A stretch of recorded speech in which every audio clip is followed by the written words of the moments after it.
আসসালামু আলাইকুম। আজকে আমি রান্না করব চিংড়ি মাছ দিয়ে পাঁচমিশালি সবজি। তো এর জন্য লাগবে আমাদের কয়েক ধরনের সবজি। এখানে আমি নিয়েছি 6 রকমের সবজি: মিষ্টি কুমড়া, পটল, কাঁচকলা, ধুন্দুল, কাঁঠালের বিচি, বেগুন। এই তো, সব সবজির থেকে কুমড়ার পরিমাণ একটু বেশি দিয়েছি, প্রায় 2 কাপ মতো মিষ্টি কুমড়া আর 1 কাপ করে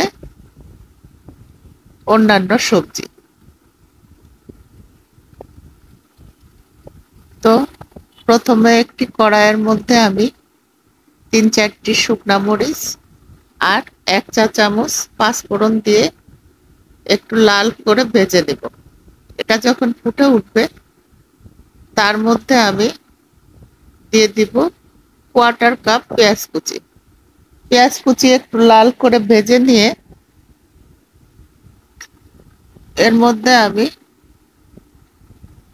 স্বাদ মতো লবণ দিব, আরো দিব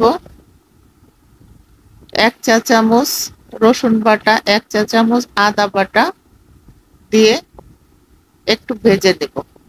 এটা একটু ভাজা হলে এর মধ্যে আমি দিব 1 চা চামচ জিরা বাটা। জিরা বাটা দিয়ে আর একটু ভেজে নিয়ে তার মধ্যে আমি একে একে দিয়ে দিব পরিমাণ মতো হলুদ আর 1 চা চামচ মরিচের গুঁড়া আর 1 চা চামচ ধনিয়ার গুঁড়া দিয়ে একটু নেড়ে চেড়ে সামান্য একটু পানি দিয়ে কষিয়ে নিব।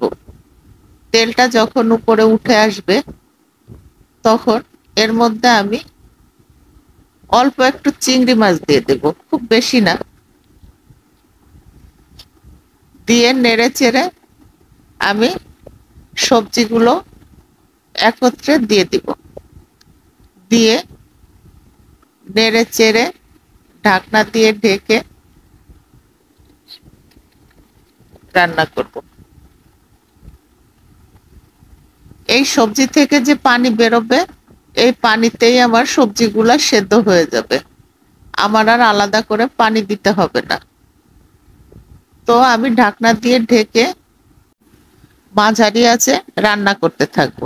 যখন 95% সেদ্ধ হয়ে যাবে তখন এর মধ্যে আমি কিছু কাঁচামরিচ ফালি আর 1 টেবিল চামচ চিনি দিয়ে দিব। চিনিতে সবজির টেস্ট অনেকটাই বেড়ে যাবে। এর মধ্যে মিষ্টি কুমড়া আছে, এই জন্য সবজিটা একটু মিষ্টি মিষ্টি হলেই ভাল লাগবে, আর পাঁচমিশালি সবজি একটু মিষ্টি হলেই ভালো লাগে খেতে।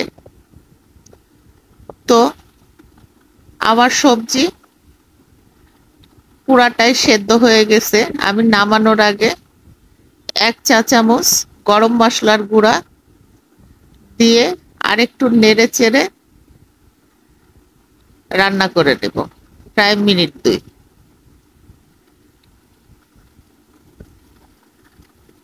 তো 2 মিনিট পরে আমি চুলাটাকে অফ করে দিব।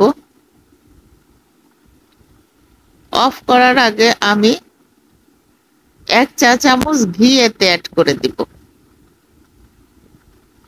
ঘি দিয়ে একটু নেড়ে চেড়ে আমি গা মাখা থাকতে সবজিটাকে চুলা থেকে নামিয়ে নিব।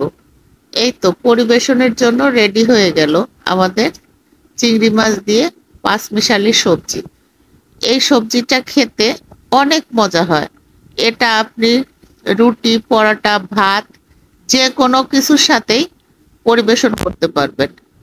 দারুণ স্বাদের পাঁচমিশালি সবজি দিয়ে চিংড়ি মাছ। তো ধন্যবাদ সকলকে সাথে থাকার জন্য। আল্লাহ হাফেজ।